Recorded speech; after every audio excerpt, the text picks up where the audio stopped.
menjelaskan medan magnet di sekitar paku solenoida. Selamat menyaksikan. Perkenalkan, nama saya Siti Salama. Saya di sini akan menjelaskan tentang medan magnet. Medan magnet dalam ilmu fisika adalah suatu medan yang dibentuk dengan menggerakkan muatan listrik.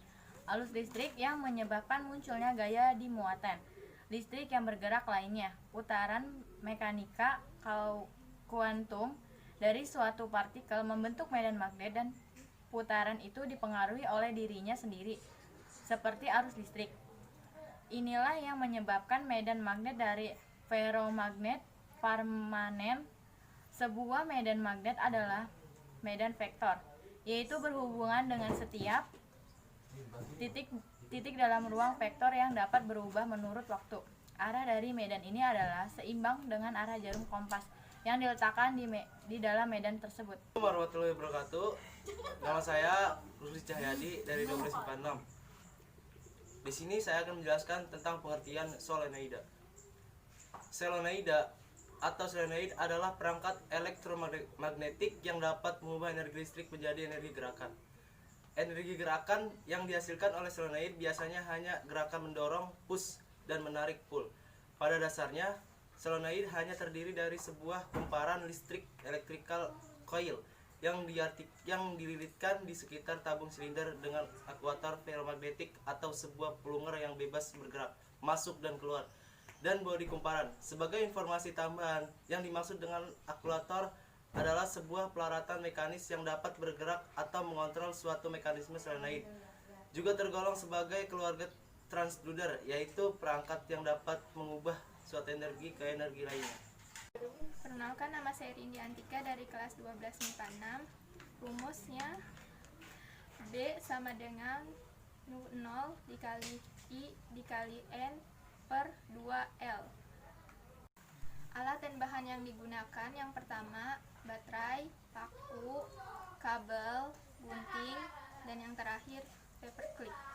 Perkenalkan, nama saya Rini Mila Sintia dari kelas 12 MIPA 6. Saya akan menjelaskan langkah kerja. 1. Kupas kulit kabel. Lilitkan tembaga kabel pada paku.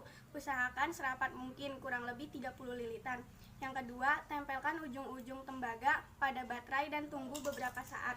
Yang ketiga, dekatkan peniti, paperclip, serta jarum pada paku. Amati apa yang terjadi. 4. Sekarang tambahkan jumlah lilitan pada paku dan amati apa yang terjadi serta bagaimana pengaruh penambahan lilitan tersebut. Yang kelima, dengan menggunakan kaidah tangan kanan, analisis mana yang menjadi kutub selatan dan kutub utara magnet yang dihasilkan pada percobaan. Gambarkan hasilnya pada laporan. Yang keenam, cek kutub magnet dengan menggunakan kompas. Perkenalkan, nama saya Siti Winda Astuti. Saya akan membahas pada tabel berikut. Pada paku dengan jumlah 30 lilitan dapat menempelkan satu peniti, satu jarum, dan 2 paperclip. Namun pada percobaan peniti, ketika paku diangkat ke atas udara, peniti tidak ikut terangkat dan kembali jatuh ke permukaan meja. Dan pada percobaan campuran yang hanya dapat menempel hanya 2 paperclip secara bersamaan.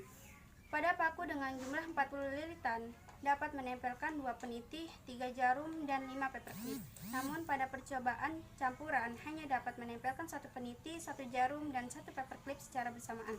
Pada paku dengan jumlah 50 lilitan dapat menempelkan 3 peniti, 5 jarum, dan 6 paperclip. Namun pada percobaan campuran hanya dapat menempelkan 2 peniti, 2 jarum, dan 3 paperclip secara bersamaan.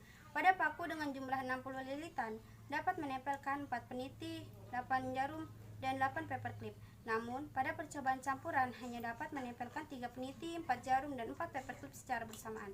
Ketika percobaan keempat dan kelima, peniti, jarum, dan paperclip tidak menempel. Itu dikarenakan daya yang tersimpan dalam baterai sudah hampir terpakai semua saat percobaan ke-1, ke-2. Jadi kami mengganti baterai dengan baterai yang baru. Ketika dicoba ulang, reaksi peniti jarum paperclip menjadi seperti data yang telah disajikan di tabel. Perkenalkan, nama saya Sri Nisi dari kelas 12 MIPA 6. Saya akan membacakan kesimpulannya. Jadi kesimpulannya, semakin banyak lilitan kawat tembaga pada paku, semakin kuat medan magnetnya, sehingga menghasilkan tarikan yang lebih kuat pula. Hal ini menyebabkan semakin banyak jumlah peniti, jarum, dan paperclip yang dapat menempel dan terangkat. Ketika paku didekatkan pada kompas, arah utaranya menunjukkan sesuai dengan arah ibu jari atau arah arus jarum. arus listrik, atau dengan katoda baterai dan kutub selatan sesuai dengan anoda pada baterai. Sekian presentasi dari kelompok kami, kurang lebihnya mohon maaf. Assalamualaikum Assalamualaikum warahmatullahi wabarakatuh.